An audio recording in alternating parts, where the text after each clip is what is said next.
So yeah, the Super Bowl came on yesterday.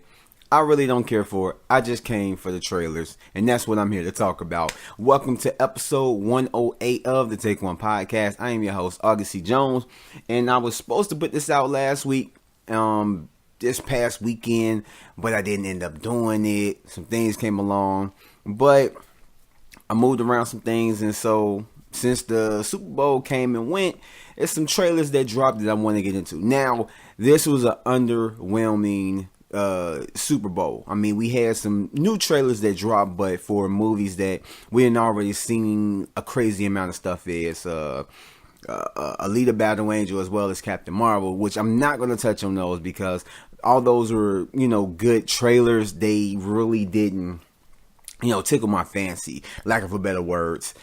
It was just more of kind of like the same stuff that we've already seen with some new scenes, and it really isn't anything to talk about. But some of the trailers that we're going to get into is the new Avengers Endgame trailer, which is just a little TV spot, as well as the Toy Story 4 TV spot that dropped as well.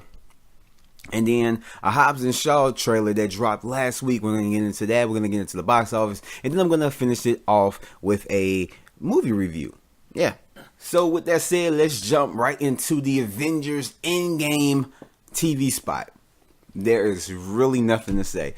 It was a nice little TV spot. It gives more, more for us to talk about as far as what's going to happen. Now, when it first came on, I thought it was just, kind of like a troll type of trailer. Something that kind of like, what was it? I think Batman v Superman did it one Super Bowl where they were advertising Turkish Airlines, where it wasn't a trailer of the movie, but it was a commercial that was, Turkish Airlines were, sponsoring the movie or whatnot. And I thought that was going to be it because right when it started up, what you see a football stadium. I mean, you see the cities, but then you see a football stadium. So it's like, okay, they're going to troll us. But then you started seeing the scenes and stuff. And so it's like, oh, this is a legit trailer. But, I mean, it doesn't really show anything. It's literally somewhat of the same trailer. It has different scenes, but I got the same type of like feeling from it. Was that it's just a teaser. That's really all it is.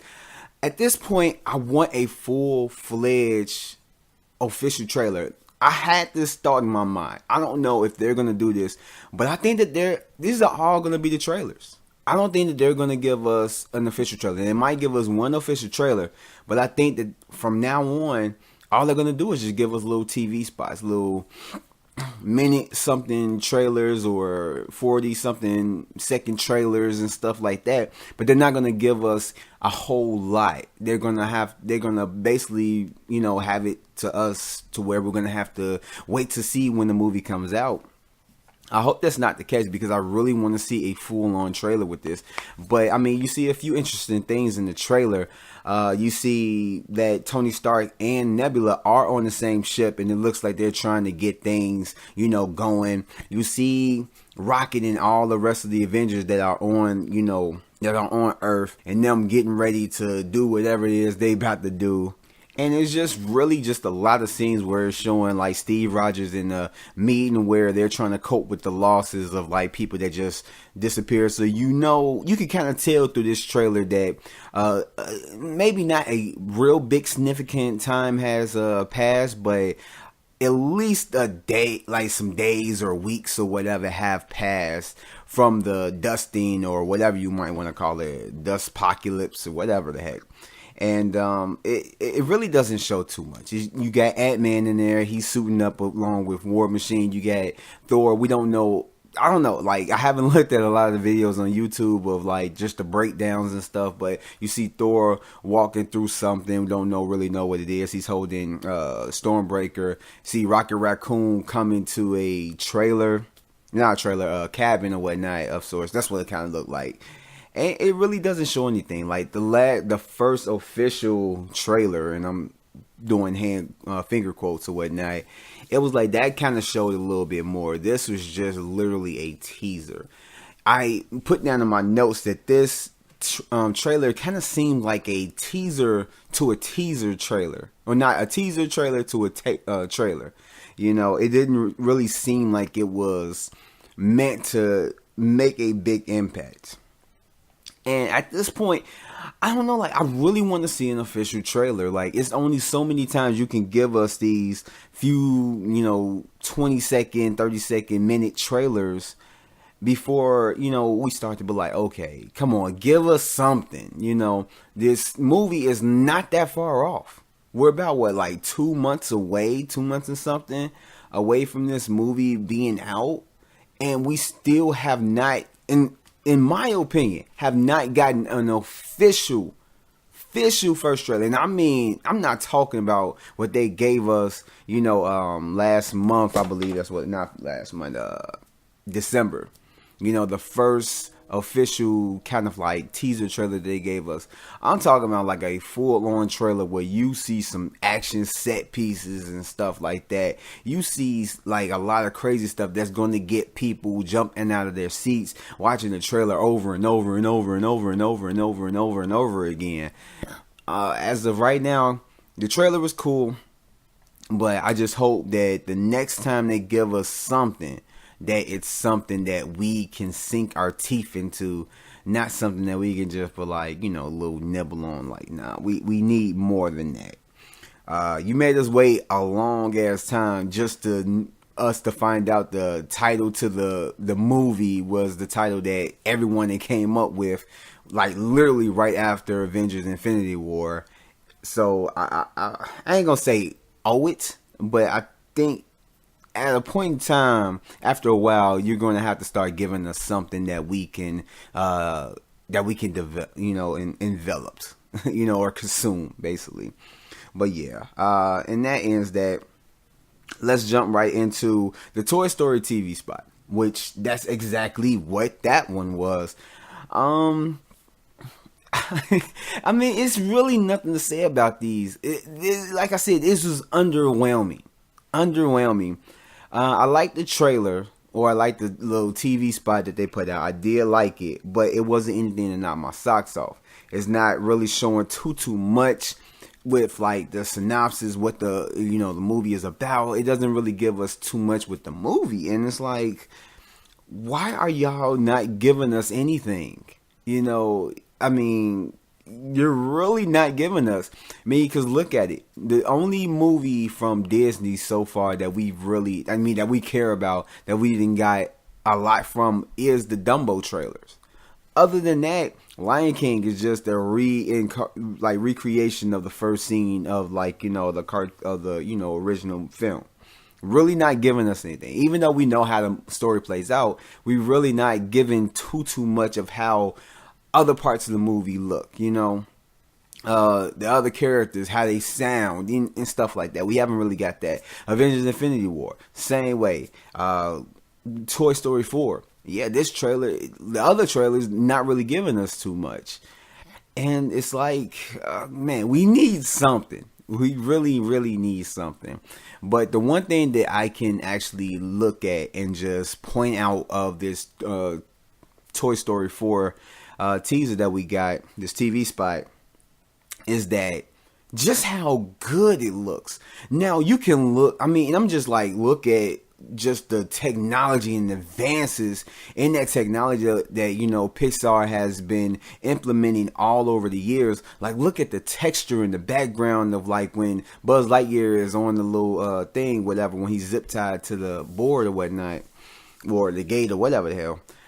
It's just, it looks so crazy real. Even just when Woody and Bo Peep are standing like, on the ground or whatever at the beginning of the trailer, it looks crazy real. Like, and just thinking back, like, I didn't even gotta look at the first Toy Story, but just thinking back how, the technology, how the CG and, the animation looked in the first Toy Story trailer.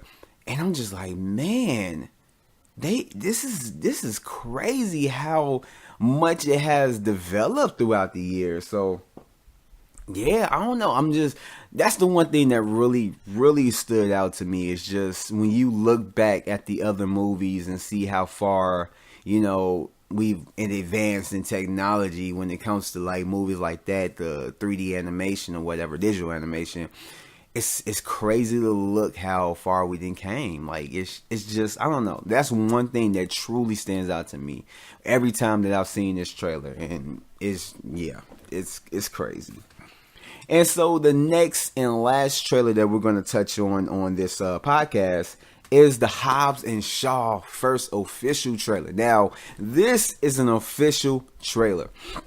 Going into this, the way it starts off, it kind of starts off ridiculous. I almost wanted to dismiss it once you put the whole super soldier type of like feel into it. I was almost like literally about to be like, oh my gosh. But then I realized, I'm like, this is Fast and Furious that we talking about. You know, they are known as of right now for jumping the shark. And I would not be surprised if they actually jumped an actual shark inside of this film. But once I just thought about it, I'm like, this is the Fast and Furious. They just don't care anymore. They just do not care. They just throw everything all out the window. Physics, all that stuff. Sense, they throw that out the window and just like, look, we about to go over the edge. We about to jump the shark. We about to jump the submarine like they did in the other movie. We about to just go crazy with it. You know, y'all just join us for the ride. We just don't care. Like, we just want y'all to have fun. We're going to have fun making this. They're going to have fun shooting this. And we're just going to have fun all around. And that's basically what it is. So, once I had that in my mind, watching the trailer, it was better for me. Because it was like, okay, this has become Marvel. Essentially. Like, I literally can see, like, Black Widow, Hawkeye. I can see any of the Marvel characters inside of this film, because that's how ridiculous it then got. And it's not ridiculous in like a bad way, but in a good way. Because you know, in seeing this, you're gonna take out your brain. You know, maybe you're just gonna take out your brain, leave it in the car, and just go in and just stuff popcorn in your mouth, and then that's basically it. Because that's all that you're gonna get from this movie. It doesn't seem like it's gonna be anything intelligent coming from it. It's just a dumb action film, and that's basically what it's gonna be. One of the things that I got from the Fate of the Furious is that movie was a high budgeted B movie, and that's exactly what this movie like. It's gonna probably be a little bit more of an upgrade from a B movie, depending on how, you know, if I've seen it, because I haven't seen it yet, but I can only guess. But that's what it seemed like the vibe is from this. You got the super soldiers coming from it, but the one thing that we got out of the Fate of the Furious is just the chemistry between Jason Statham's character and The Rock's character, which is Luke Hobbs and Deckard Shaw, and just how they played off each other. We didn't get too much of that within the first within the Fate of the Furious, but this one, like, they're going to take total control over. Like, they're just going to do it, and that's basically what it is. They're just going to do it. They give zero fucks, and it looks like they've had fun with it. Just looking at it, like The Rock had fun making this. A little like Jason Statham had fun making this, and you got two big action stars. That this, you really can't go wrong. And then you got Idris Elba as the villain. Oh my god! And then he's not using the American accent; he's using his European accent. So, or UK accent or whatever. He's using. So it's like they're gonna go ridiculous with this. They're going to go ridiculous with this, man. And I just cannot wait to see it, especially at the end with the elevator where Hobbs was like, okay, we're gonna jump on 1, 2, 3, and then they jump on the rope and start sliding down slow, and then Deckard is looking at him and smiling, uses the elevator to go down, and then the Rock start jumping on people, beating them up, jump on another guy, and beats him up, and uses his gun, and he starts shooting at the elevator, but the elevator is bulletproof, it's all glass, and Deckard Shaw is just looking at him, and as the Rock swings towards him and hits the glass, cracking it, and saying, F you. Like, literally, that just shows you what type of like movie that we're in for, and this looks incredible. Even just how it completely ends with them being zapped and stuff. It looks like it's gonna be fun. It looks like it's gonna be action packed. It looks like it's gonna be funny as hell. This is a good ass trailer, a good ass first trailer, and I cannot wait to see this. This is going to be ridiculous. But that ends trailer reviews. So right now I'm going to go ahead and jump right into the box office and all that stuff.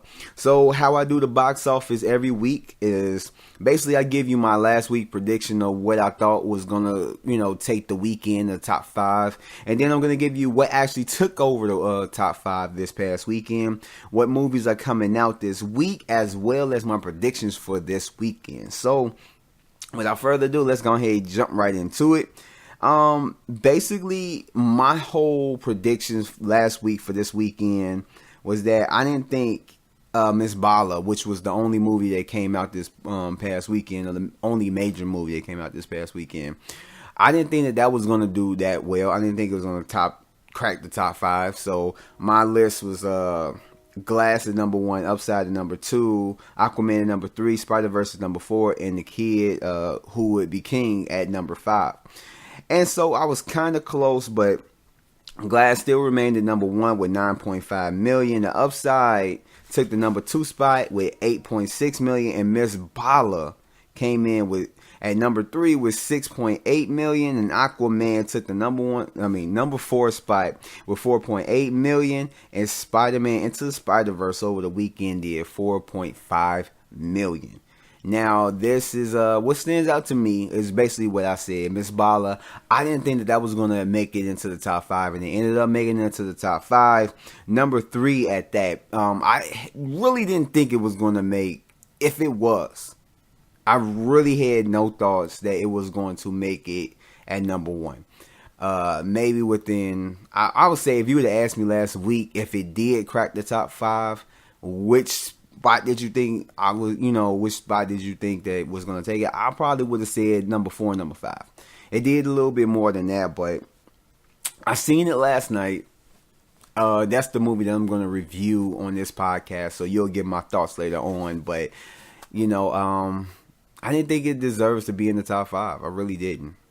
And that's all I'm going to say about it before my review. But, really, nothing really stands out to me. Aquaman keeps climbing. Right now, it's the highest grossing DC movie of all time. That's out of all of them. The Dark Knight Rises, all of them. It's basically worldwide has done better than all of them with 1.1 million in the worldwide box office total. And that is just crazy to look at. That was another thing that really stood out to me because I knew that it was going to crack the $1 billion. I've even said it in my podcast that if it doesn't crack $1 billion, it's going to get damn near close. And just with all the buzz and everything around it, with people saying that it was like outstanding and this good, I'm like, it's going to be people wanting to go see this. And plus it's around the Christmas season. There's no other, it was other big movies around it, but it wasn't like no Star Wars type movie. So it was able to thrive what it was going to do. And then with people saying that it was good and a lot of good buzz coming off of it, especially right after Justice League not doing what it was supposed to do, didn't even crack $1 billion, people are excited for this. And, it was warranted because that movie was good. I do think that it deserved to crack $1 billion. I do. I really do. I'm happy for the movie. I'm happy that it did it. I already talked about it. Like I had thought that, it's crazy that it took 6 movies to crack $1 billion, but I'm thinking back, like Marvel did the same thing on this 6th movie. It took till the 6th movie to crack $1 billion. But I already got into the different circumstances with DC coming out after that and, piggybacking off of the success of the MCU, so it had more of an advantage. So it was more pressure on it to touch $1 billion quicker than what the MCU did, because the MCU was literally starting from scratch with characters that wasn't well known as Superman and Batman and just the Justice League and stuff. So, but in any case, I'm really not surprised that it's doing what it's doing. I am surprised that it has done better than The Dark Knight. And that's not in no way, shape, or form saying that Aquaman is better than The Dark Knight, which is not by a long shot. But I mean, hey, I'm glad this did. I'm glad that it's doing the numbers that it's doing, and hey, I hope Shazam, do real good. I don't think it's gonna crack 1 billion, but I hope that movie does good as well. So, getting off of that, let's get into what's coming this week and the movies that are coming this week. We have 4 major films. We have Cold Pursuit, and then we have the Lego 2 movie, the second part, Prodigy, and then we have What Men Want. What Woman Wants is a totally different movie. But, yeah, so, looking at these movies, I've already seen the Lego 2 movie. So, you can take that out of the priority list. When it comes down to it, out of the other 3 movies, Cold Pursuit, Prodigy, and then What Men Want, actually, What Men Want is number 1. That looks like it's good. I mean, it's a concept that's been used before, but it looks like it's going to be funny. It looks like it's it looks like it's going to be a good time. I don't know. More than likely might be disappointed, but it looks like it's going to be good. Cold Pursuit, Liam Neeson doing Liam Neeson things. It's a revenge movie. I don't know. I will say that will be number 3. The Prodigy will probably be number 2 because that's a horror film, and if you listen to me or if you know me, you know that I love horror films. So yeah, I'm gonna throw that up in there. But yeah, so that will be my list. What Men Want would be the number 1 priority. The Prodigy, and then Cold Pursuit would be number 3. If I go see the Lego movie again, I don't know. To me, I really don't care too much for it. I liked it, but it was whatever. I'm gonna have my review out for it before it comes out. But hey, I mean, it's worth seeing. It's worth checking out. And so with that, I'm gonna give y'all my predictions, and then we're gonna jump right into the movie review of Miss Bala. So the movies that I think that will crack the top 5 will be the Lego Movie 2, the second part will be at number 1. What Men Want will be at number 2. Aquaman will stay at number 3. The Prodigy will be at number 4. And Spider-Man Into the Spider-Verse will take the number 5 spot. And that is my order, and I am sticking with that.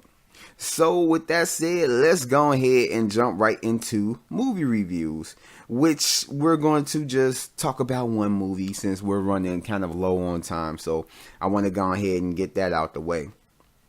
So, the movie that we're going to get into is Miss Bala, which is starring Gina Rodriguez, who plays a woman who is witness to a crime and is subsequently recruited for, this drug dealer who uses her to, do things or whatever to work for him and whatnot. And all along, she's trying to find her friend and basically just trying to, survive this whole scenario so that she could come out safe on the other end as well as her friend. Going into this movie, I really didn't look anything too into it as far as like, what is it? Rotten Tomatoes or anything like that. I didn't look at any other reviews. I wanted to go into this fresh. I really don't look at reviews too much like that anymore because I want to have fresh eyes into it and, not have anybody else, thoughts kind of like mess with my mind and, whatever. I want to get my thoughts clear out. And this movie I was really, really disappointed in. I went into it and it was good. It started off good. But then it just started doing things that I don't like in movies. That cliche, not even cliche, but stupid things that characters do. One of the things I did like about it was the story. The story was good. It was simple. It wasn't anything too crazy or whatever. It's just a girl that's trying to find her friend and make sure that she's safe, and her and her friend get home safe, and she ends up finding herself in, with this gang in these drug dealers or whatever that is using her to do their bidding and whatever, and hoping that she'll be able to find her friend and get free from their hold. And it's a good story. It's a good story. The way they executed it was just anything. But I did enjoy Gina Rodriguez as the lead character. I thought that she did good, especially in the emotional scenes, seeing people die in front of her, the way she delivered that, and just all throughout the movie, I felt like she really was the character. Like, she was really going through this, and I really did enjoy her portrayal of the character. And I forgot the name of the character. Gloria, that's the name of her character, Gloria. And she was like the best part. I mean, it helps that she is cute as hell, but just her acting ability, she did a really phenomenal job, and I really did like that. A lot of other actors did good. A lot more was just kind of like, whatever. Is this one guy who is a DEA agent, and he just, yeah. But it's a lot to dislike about this movie. There are things in like movies and shows that I hate, when a person is being blamed for something, and then the person that's being blamed doesn't really give out the information, doesn't say, I didn't do this because this happened, blah, blah, blah. They just like, I didn't do it. You gotta believe me. Like, trust me, I didn't do it. It's not like that.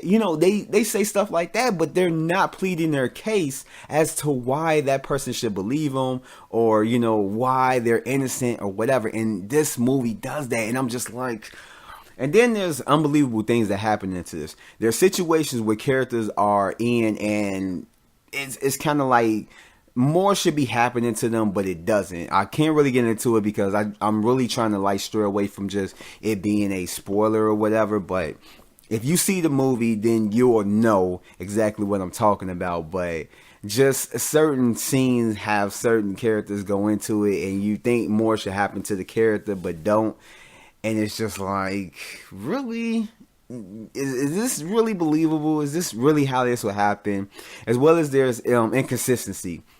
Not going to get into it, but there's something that's said in the beginning, toward the beginning of like the whole situation. And then later on it's addressed, but it's different information that's given. And the main character doesn't like, question it. Like, I thought you said this and this, but now you're saying this. They didn't say that. It was just like, you were told this, but then now you're told something else, and the main character don't question it. It's like what? And then another thing, characters make stupid decisions that leads to predictability. That's really all I'm gonna say to it. It's something happens in this movie that makes what happens in the end just really predictable, just super predictable, and just how it ends is just bad. It's corny, it's cheesy and stuff of that nature, and it's just, but in conclusion, this movie it's okay. If you go into it expecting a lot, you're gonna be disappointed. If you're not really expecting anything and you just like these movies and you just want to go in and enjoy, you probably might find a lot of enjoyment out of it, find a lot to get from it. The performance from Gina Rodriguez, like I said, is phenomenal up in here. I did enjoy her. A lot of the aspects surrounding around her, besides the story, just did not work. It was not executed right, and just the ending was just bad. It was just bad. Would I go see it again? That's the funny thing. I probably would, but I probably wouldn't. It's like, it has potential, but whatever. But let's just put it for this review. It doesn't have a rewatch value. I give it a 5. It's not completely bad, but it's not good in the slightest sense. This is a movie that you probably could skip and wait till it comes out on like Redbox or Netflix or whatever. But other than that, yeah, this is just not a good movie to go see. If you have AMC stubs, then go ahead. But if you're coming out of pocket, just whatever. But in any case, that ends this review, and that ends this podcast. And I'd like to thank you guys for joining me. I'm going to more than likely have another podcast out tomorrow, and I'm going to put out more reviews. Like I said, I'm going to have the Lego 2 movie review out either tomorrow or Wednesday. And some more movie reviews and stuff and podcasts or whatnot. But in any case, I will catch you guys on the next one. Peace out. Hey, before you guys leave, make sure you hit that like button as well as that subscribe button. And you see that little bell? Make sure you hit that to turn on your notifications. That way you'll be notified for anything that appears on my channel. Hope to see you guys next time. Peace out.